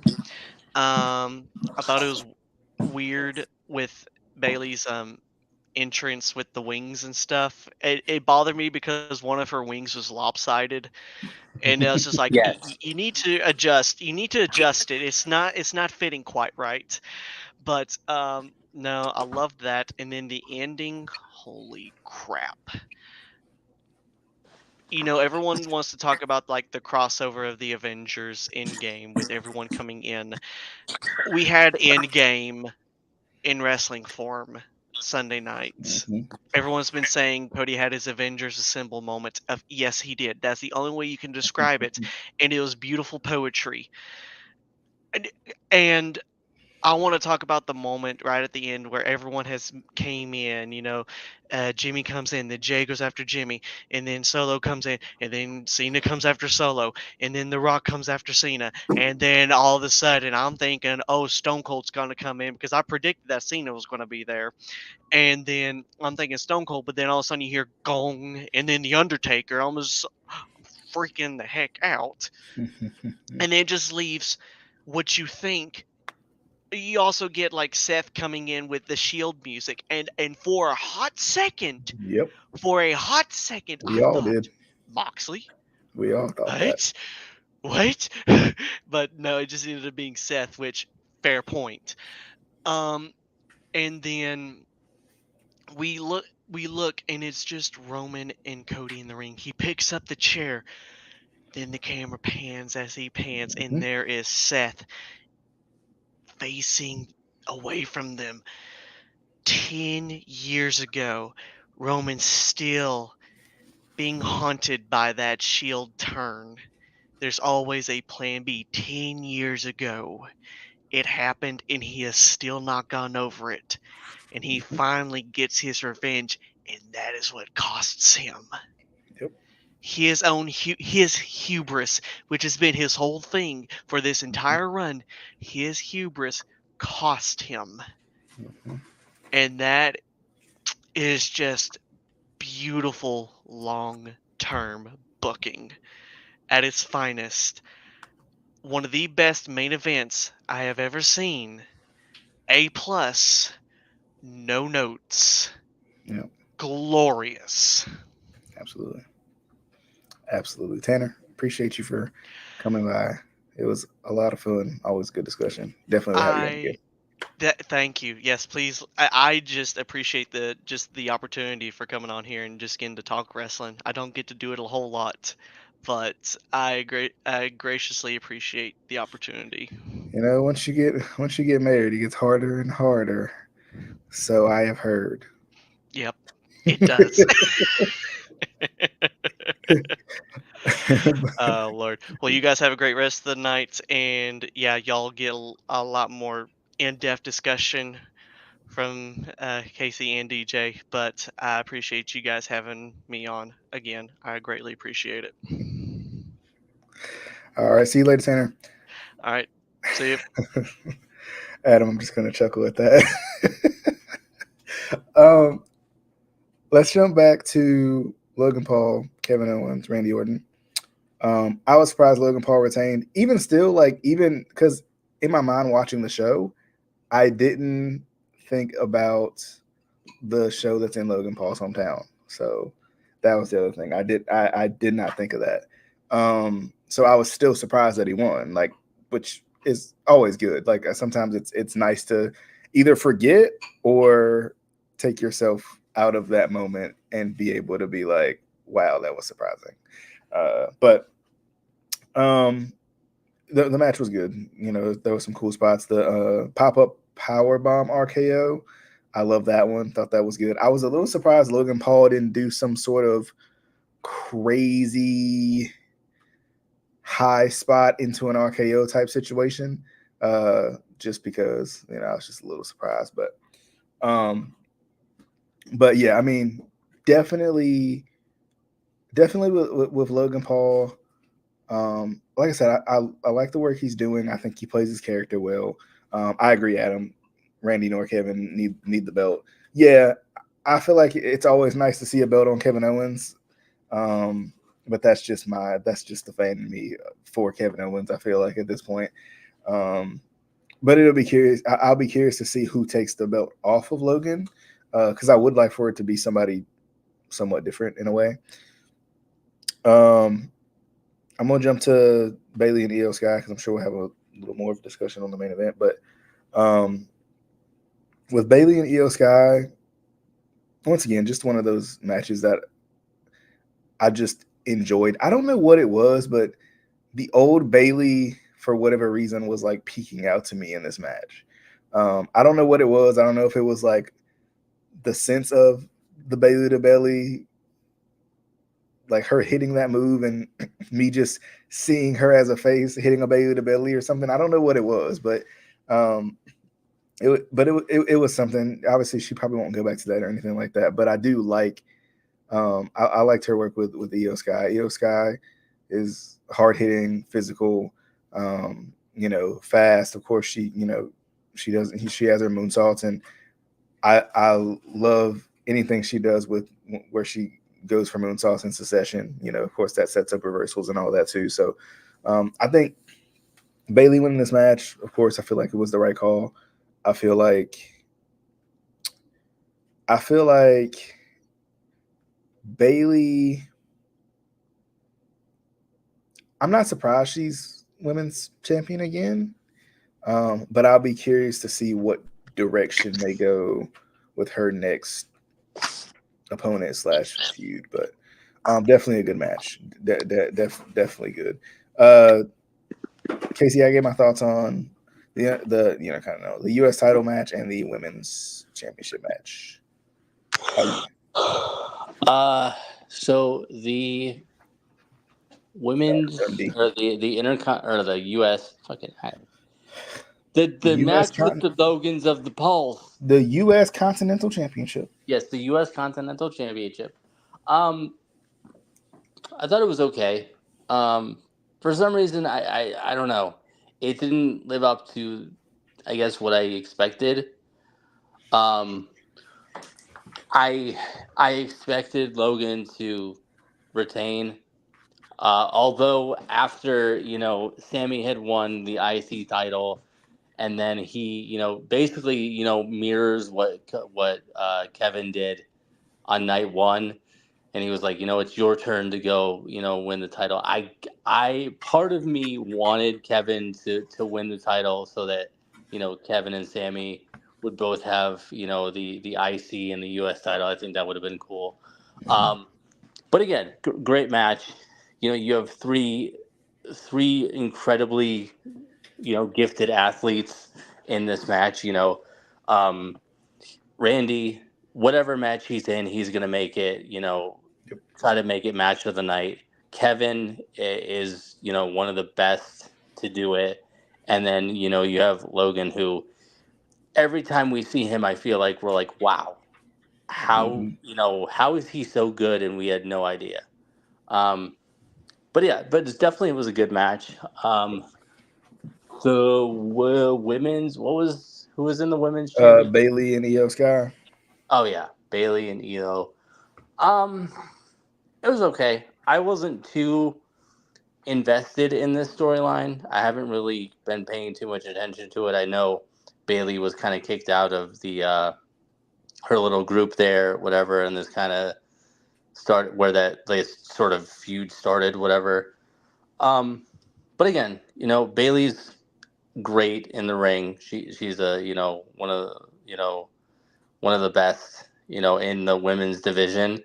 Mm-hmm. And I hope this kind of brings her back to, I don't want to say old school Bailey because it hasn't been that long, but I kind of want I want the old Bailey back a little bit.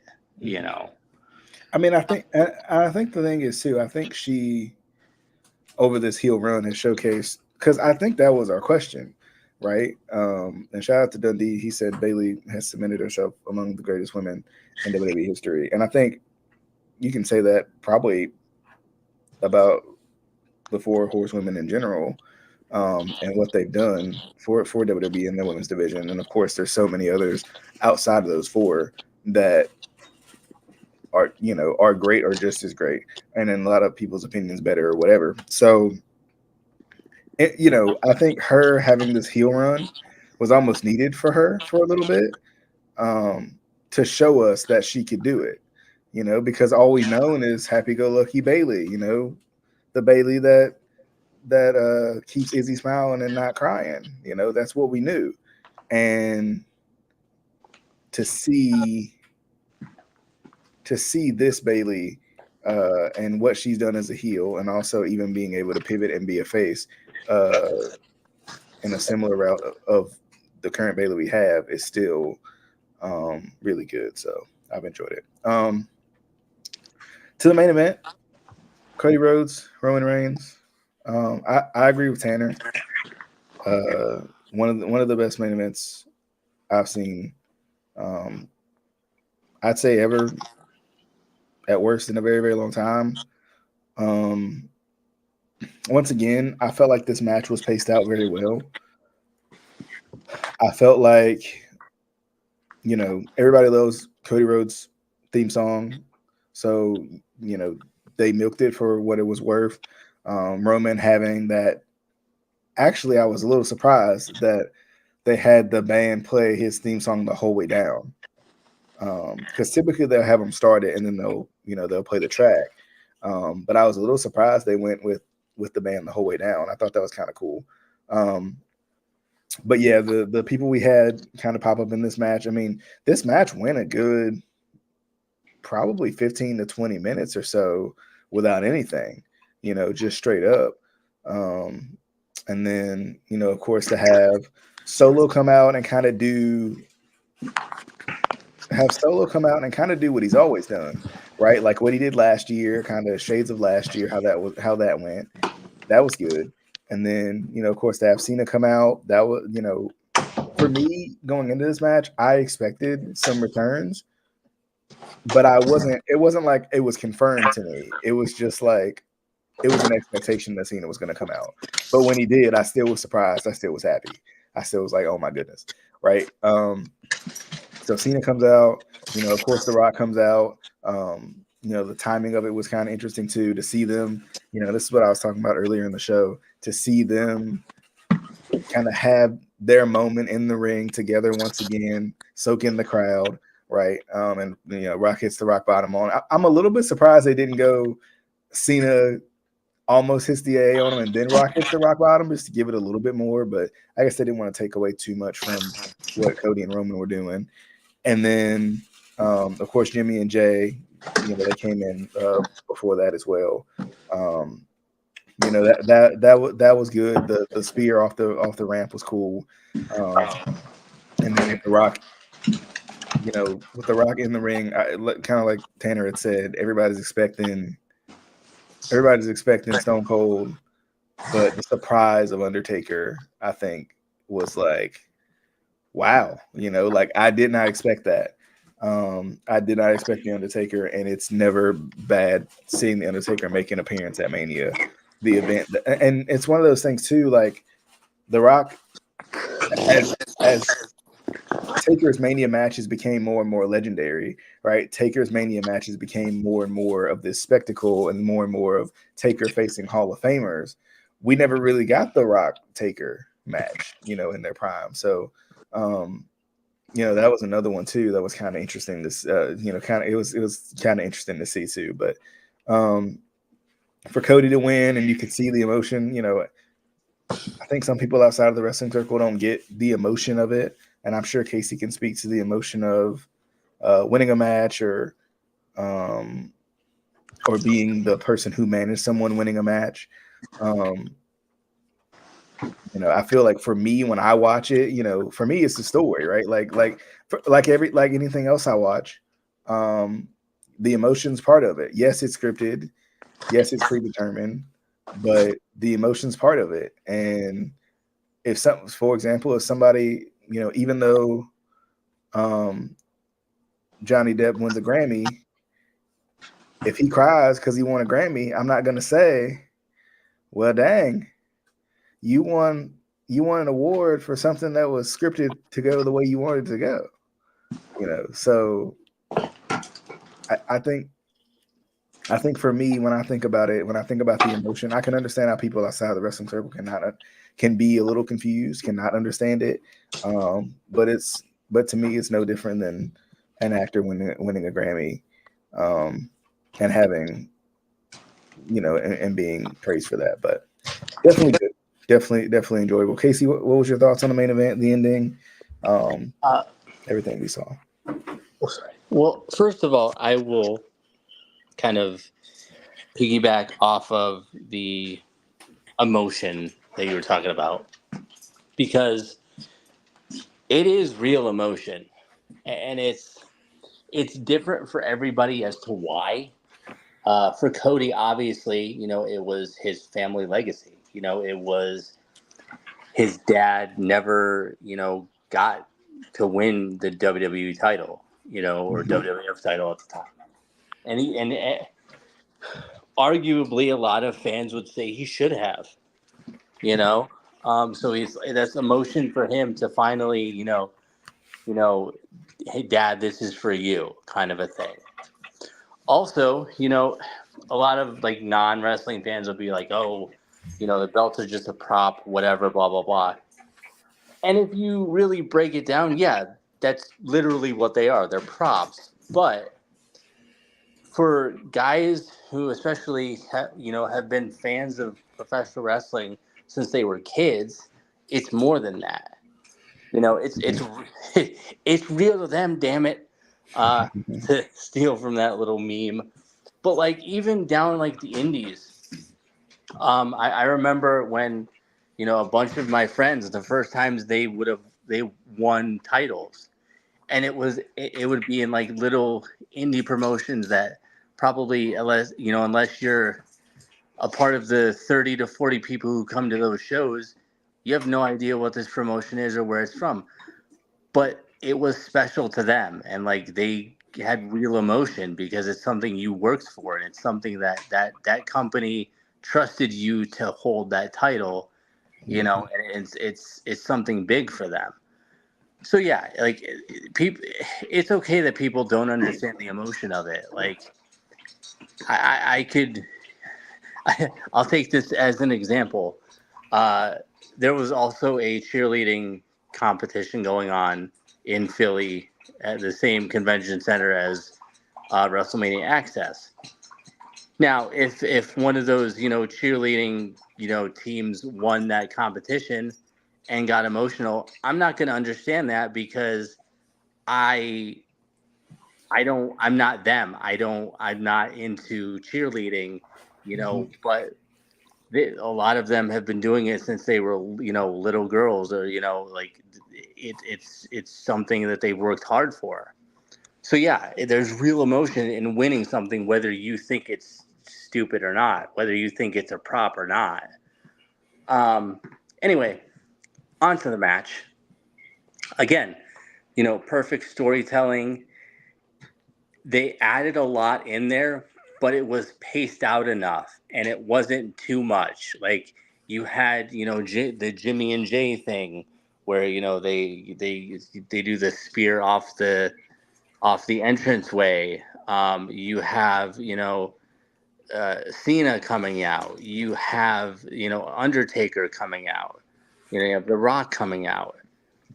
But again, it wasn't all at once. It was paced out enough to where like you can react to what's going on, and then it kind of goes back into the match a little bit, and then something else happens. You're like, oh my god, and it gives you time to react again. But yeah, I'll be honest. I don't like wrestling. Doesn't choke me up, you know, as much as like it used to when I was a kid, and there would be something big that would happen. This one choked me up. Just seeing the raw emotion from Cody and from everybody that came out, and everyone was just as happy for him that he won. You could see it from Seth, to even, and somebody showed a picture of it. You could see the emotion on Roman's face when he was being pinned, because he was happy for, Cody too. Everyone was happy for Cody, to finally finish the story. But phenomenal. I would probably say in if I had to pick, probably in my top 5 favorite, Mania main events of all time. Yeah, I agree. I think too, and I forgot to mention the Shield thing. The Shield thing was also really good. Yeah, It was unexpected, right? And it was perfect because who knows? It could have been Moxley, right? At that time, in the moment, you're watching it. not Steph for a hasn't came. second. Oh, you didn't think so? I mean, No. I I knew thought it was going to be Seth. I thought it maybe could have been because, I thought it maybe could have been because Seth never comes out to that theme, and I'm like, oh, what could this be like? And they did a good job of milking it a little bit too, so it made you think like, what could this be? I didn't think so because one, Mox didn't leave WWE on great terms and wasn't really happy with the company. Also, he's in AEW with his friends where he could do whatever he wants and do whatever dumb shit he wants. So, and he gets a guaranteed paycheck from Tony Khan because Tony Khan will pay you whatever you want as long as you play along with his little game. Yeah. Well, I will say too, for Roman to feel like he has to get that revenge on Seth, it was almost a perfect end to his reign, right? Yeah. Because Seth did it again. And it probably will set up something a little later down the road between those two, maybe with a title involved also.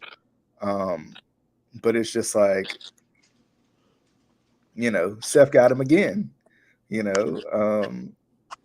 Seth is a lot of the reason why Roman's not champion right now, right? And I mean, you could even say Seth's popularity was a little bit of the reason why Roman wasn't necessarily as popular as some of the other guys in the Shield to a certain degree too. So, but you were saying before we wrap up. And to reply to Adam's comment from a little bit earlier, yes, I did sign an NDA. That's why I couldn't talk further a little bit. So yes, I did sign an NDA. AEW sent me money and then made me sign an NDA because that makes sense. No, but I thought that was a great main event. I thought that the emotion was there, and then the opening of Raw was good too, even though the Rock holding the title for seemingly no reason and nothing happening was awkward too. I hope they do something. I hope they do something with that. And also, I hope we find out what The Rock put in Cody's hand. Oh, yeah. Because that was weird, too. It was like, what is going on? Yeah. I again, like I said before, I think it was just something that the execution was off on what they were doing there. Yeah, I agree. But as we wrap up, remember that the Instant Classic Wrestling Podcast is on all major podcast platforms, so be sure to check us out. Take us with you. Take us on the road. Take us to work. The work day flies by when the ICWP is right there with you, okay? But definitely hope you guys enjoyed the show. Casey, you got anything? Any last words? Any last final words? Let me think. I got one, and it's at the tip of my tongue. It's right there. We will see y'all on the flippity dippity. Oh yeah, baby. I'll let this man just do that. But anyway, hope you guys enjoyed the show. This has been the Instant Classic Wrestling Podcast, the only podcast that is always, and I mean always, in case on the flippity dippity. Oh, sorry. Instant Classic. Instant